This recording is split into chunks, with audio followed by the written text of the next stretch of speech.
Well, we're having a baby, obviously, just a lot sooner than we expected, or maybe not a lot sooner, but in a way that we weren't expecting. Let's get into our birth story, I guess.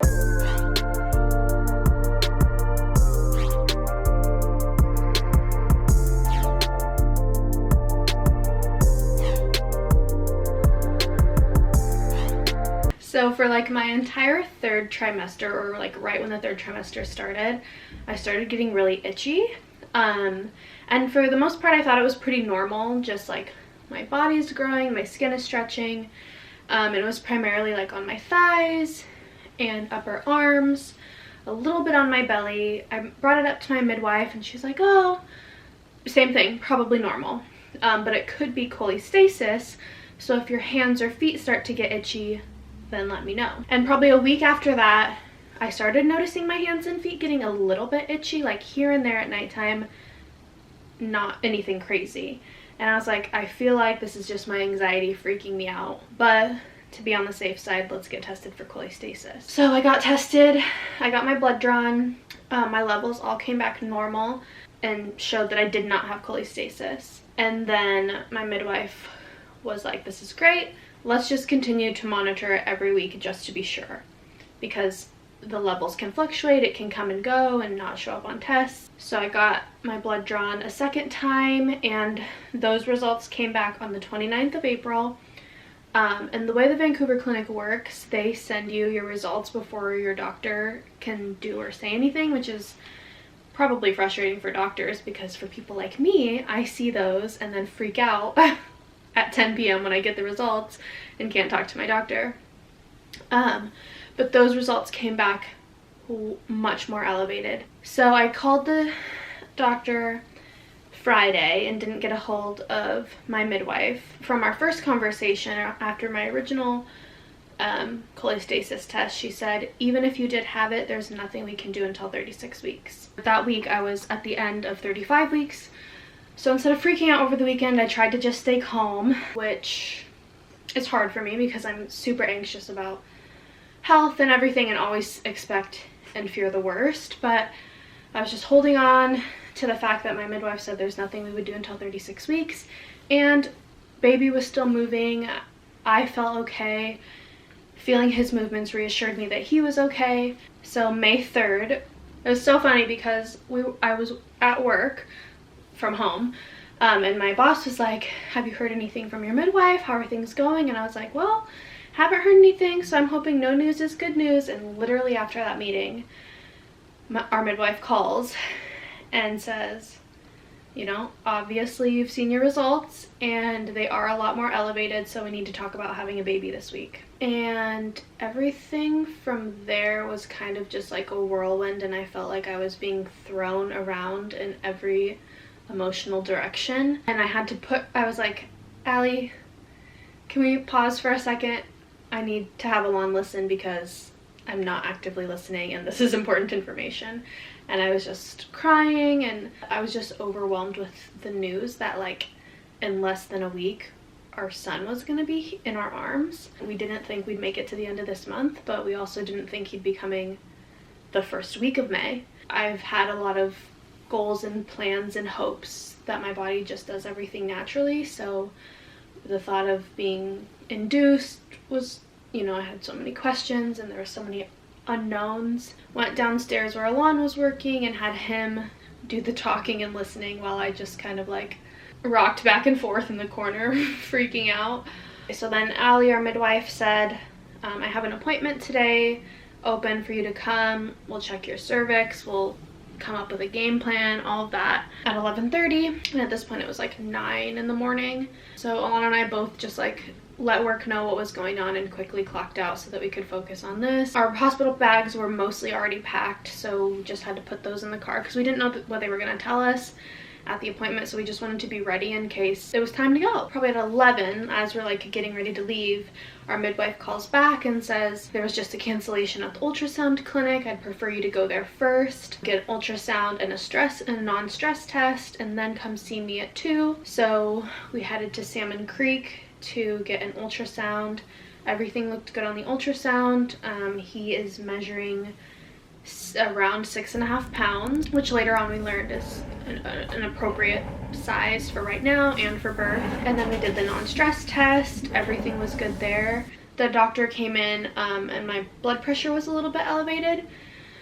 I had a feeling it was just because of all of the overwhelming news that we had received in the last few hours, because otherwise my blood pressure has been fine throughout the entire pregnancy, but just to be safe, I got another blood draw for preeclampsia, and those labs came back normal. If they hadn't have come back normal and I had preeclampsia and cholestasis, they would have kept me and it probably induced me that day, just because the risks would have been stacking up. And then we went over to a different hospital to see our midwife because she just is at a different location.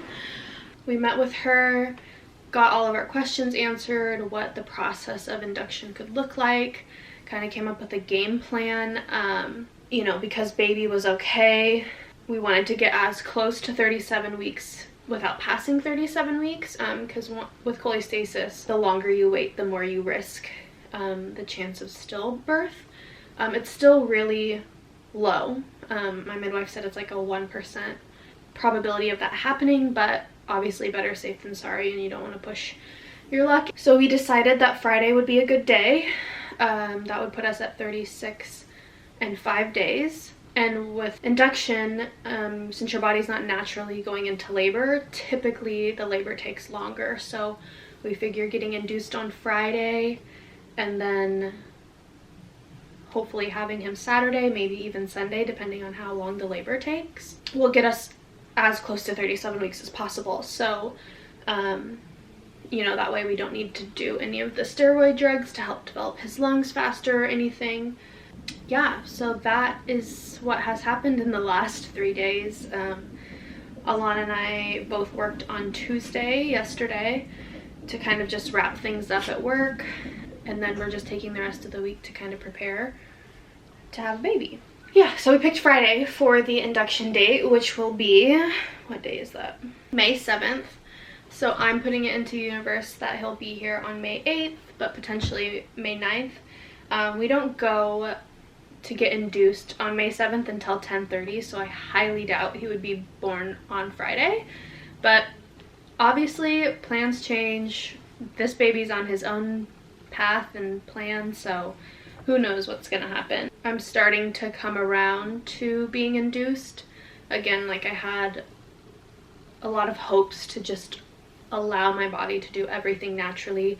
I even hoped to have a non-medicated vaginal birth, but typically with being induced, they take longer. Labor is longer because your body just wasn't ready to do this. So I've read that a lot of induced labors result in C-section or epidurals just because it can take. So even our midwife said that she's seen labors take 5 days.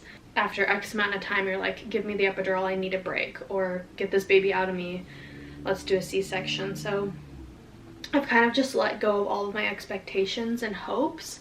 I mean, I still have goals and want to try to still have him vaginally, try to go without an epidural as long as possible, but also I'm just learning that I need to be gentle on myself and let the plans change, and however he gets here, as long as he and I are both safe, that's all that matters, and that's really all that we care about. So yeah, who knows what's gonna happen in the next few days. We've got some big days ahead of us.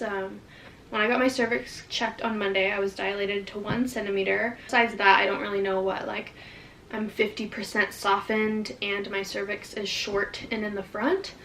I'm not entirely sure what that means, but the midwife said it's all good things considering the position we're in.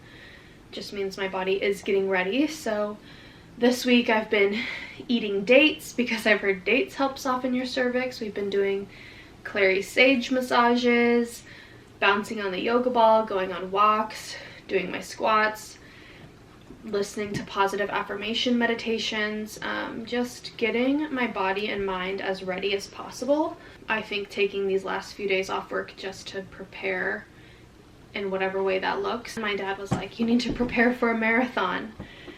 So yeah, just taking the time to rest and, you know, prepare for our baby to be here. at this point, Wednesday, so 2 days after all this news, I'm kind of past the fear and unknown and anxiety of it all, and I'm getting more excited that this time next week our baby will be here. And like, it's really surreal, and it gets me kind of emotional to think like this is what we've been preparing for the last 9 months. Like, he's been growing and thriving and doing so great, and now we finally get to meet him, and our lives are about to change forever, but literally in the best way possible. And I just can't wait for Weston to be here. This is the beginning of our birth story.